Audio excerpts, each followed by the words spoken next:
Uma vida sem ética deve ser evitada não porque, como dizem os moralistas, o que não é um problema pensar assim, porque Deus me vê, mas porque ela dá muito trabalho não ter ética.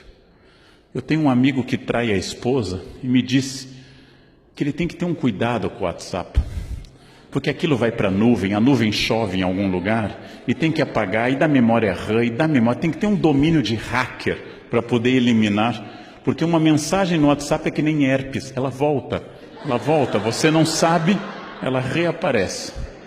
Este mesmo amigo me disse que quando vai a motel, leva mexerica, porque tem o cheiro de sabonete do motel, tem outro, então a mexerica tira tudo. Então ele tem que comprar a mexerica antes de ir para o motel. E eu fiz a seguinte pergunta: não dá mais fácil ser fiel do que comprar mexerica, ficar mexendo no WhatsApp? Não? Ou casar com a amante, que é para acabar com o sexo, que a única coisa que acaba com o sexo é o casamento. Então, a vida sem ética, gente, ela dá muito trabalho. É preciso ter uma memória enorme. Quando um guarda me para no trânsito, que é escasso, porque disse um aluno meu que eles só param gente jovem, mas quando um guarda me para no trânsito, eu desço tranquilo, os documentos estão em ordem. Inclusive eu guardei o extintor de incêndio, vá que ele volte. Eu tenho ainda o meu kit de primeiros socorros, nunca sei quando ele vai voltar. Eu desço tranquilo para ter em contato com o guarda, porque meu carro está em ordem, meus documentos estão em ordem, eu sou obcecado com a data de validade da carteira de motorista e assim por diante. Dá menos trabalho ir ao poupa-tempo da Lapa, que é maravilhoso, no meu caso, que moro na Zona Oeste, dá menos trabalho do que ficar fugindo de blitz e indo para lá. Não, hoje eu escapei. Vai no poupa-tempo e faz a sua carteira, animal. É fácil. Mas as pessoas ficam dando uma coisa enorme, que é aquilo que eu digo para o aluno colador: levou horas escrevendo aquela cola, dava para ter estudado.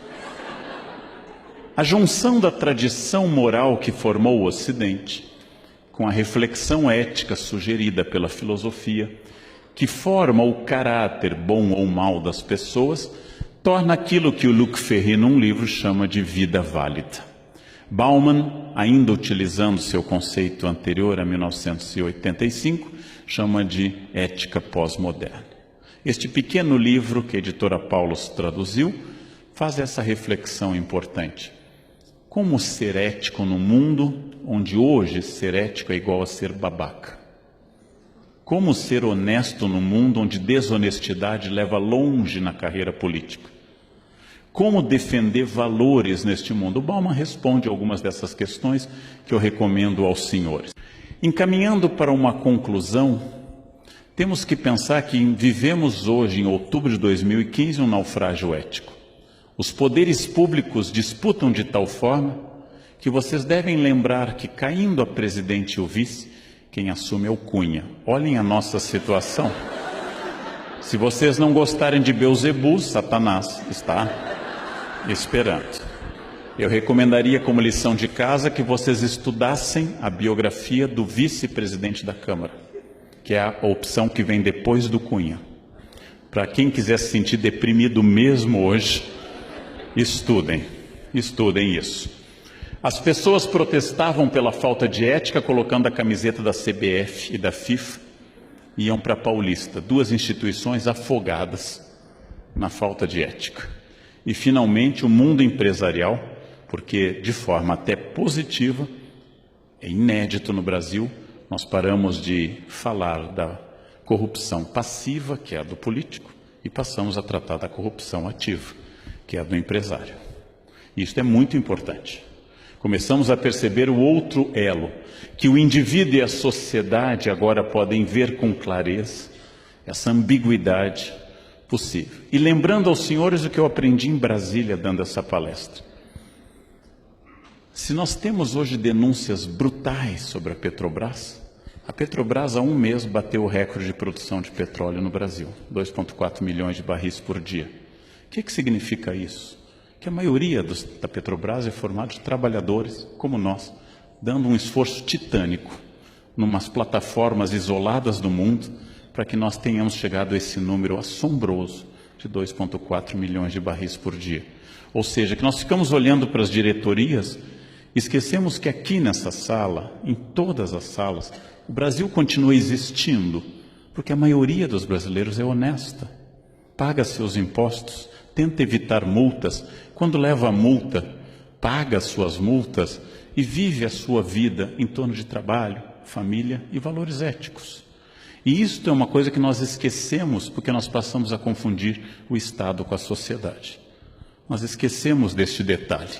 Sérgio Buarque trabalhou com a ideia de homem cordial, significando que o brasileiro funciona do ponto de vista muito passional ou muito emotivo. E eu vou buscar numa raiz um tema.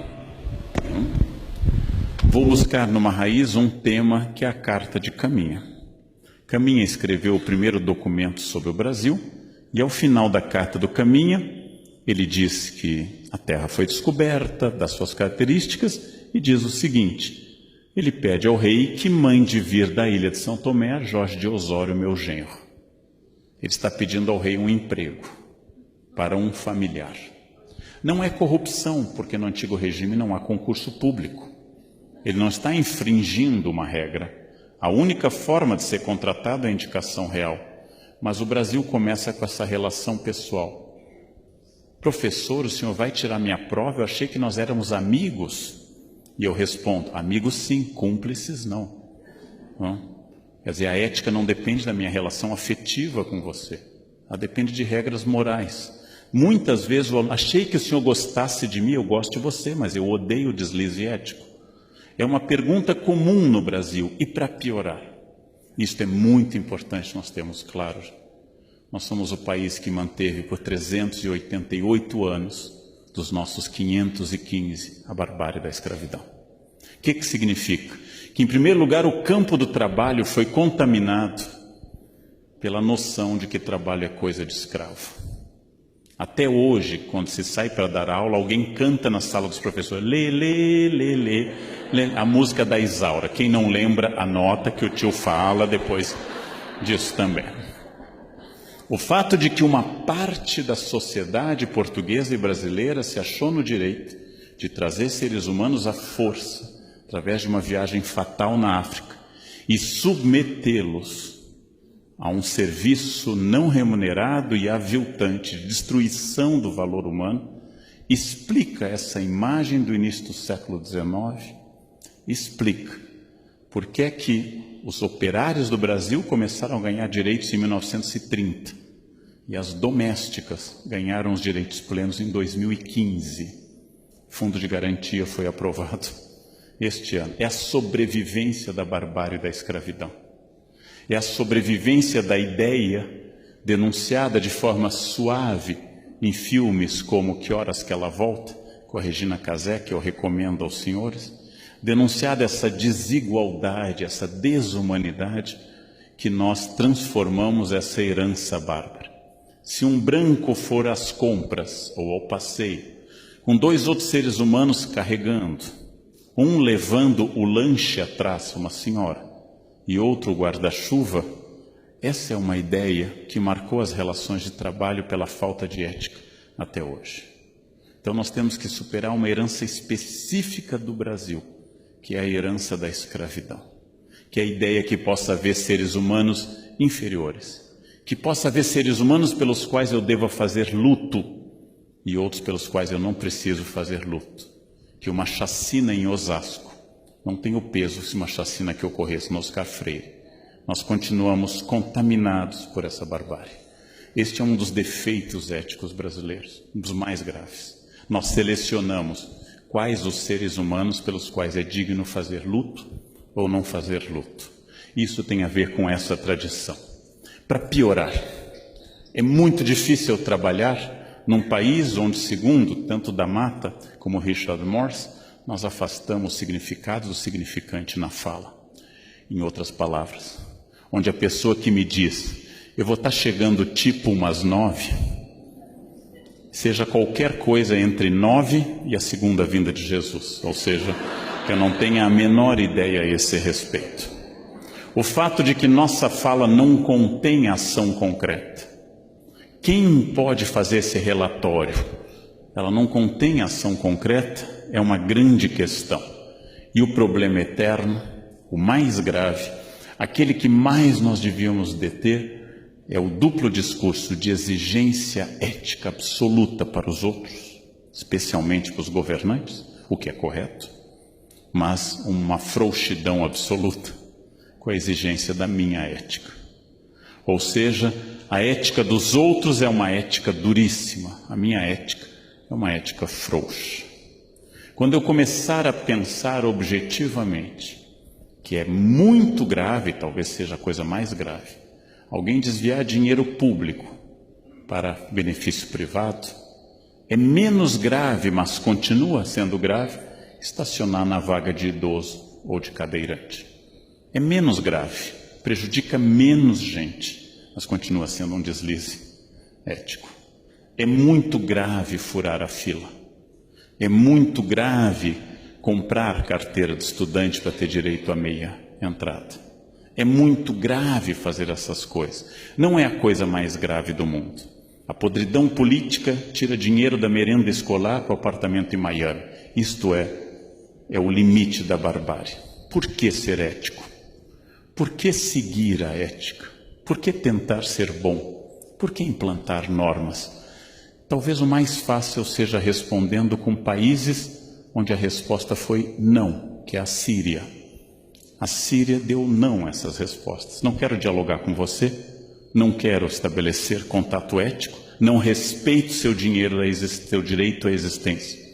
Resultado, a população inteira da Síria está se jogando no mar, porque não é mais possível ficar em terra. Este ponto de barbárie é a falência da ética. Não cabe ao governo implantar o paraíso, cabe ao governo evitar o inferno. É a frase de João Pereira Coutinho num livro conservador. Não cabe a cada um de nós implantar o paraíso no mundo. Não é possível, talvez, mas é possível imaginar que ao menos no meu pequeno universo, onde eu trabalho, no meu serviço público, na minha família, nas ruas da minha cidade, quando eu dirijo, que aquele espaço seja o mais ético possível, seja o mais cheio de valores, porque isso torna a vida viável, não porque alguém esteja me olhando, mas porque eu vivo naquele espaço. E esta é a grande questão ética, é o grande desafio que, com esperança, eu noto neste momento brasileiro. Nós estamos num desafio ético enorme e na chance de mudar tudo. A crise econômica tornou a ética visível, porque em época de abundância econômica ninguém critica a falta de ética. Crimes maiores cometidos no passado foram deixados de lado. Desemprego e inflação nos tornam mais aristotélicos. Farinha pouca, meu pirão primeiro. Estamos mais egoístas. Isso talvez seja bom. Chegou a hora de fazer uma transformação que começa com cada um de nós. É essa questão que hoje me preocupa muito, que hoje me anima muito. Imaginar um país grande, diverso, com mais de 200 milhões de habitantes, com pessoas muito variadas, falando grosso modo a mesma língua, com uma certa tradição histórica, quase todo mundo. Onde eu dei palestra nos últimos meses, Bahia, Pernambuco, todos os lugares, Brasília, Rio Grande do Sul, Curitiba, em todos os lugares, as pessoas apontando a mesma coisa. Todos querem uma nação mais ética, todos querem um país mais justo. E nós talvez, curiosamente, tenhamos dado o primeiro passo nesse sentido. Só que quando eu lanceto o furúnculo, a primeira reação não é agradável. Eu estou colocando décadas de falta de discurso ético para fora. Se isso vai ser uma grande transformação, é uma resposta que está agora, daqui para diante, nas mãos de cada um de nós, eleitores, cidadãos, servidores públicos. E era isso que eu queria dizer neste momento para vocês. Muito obrigado pela atenção. Obrigado.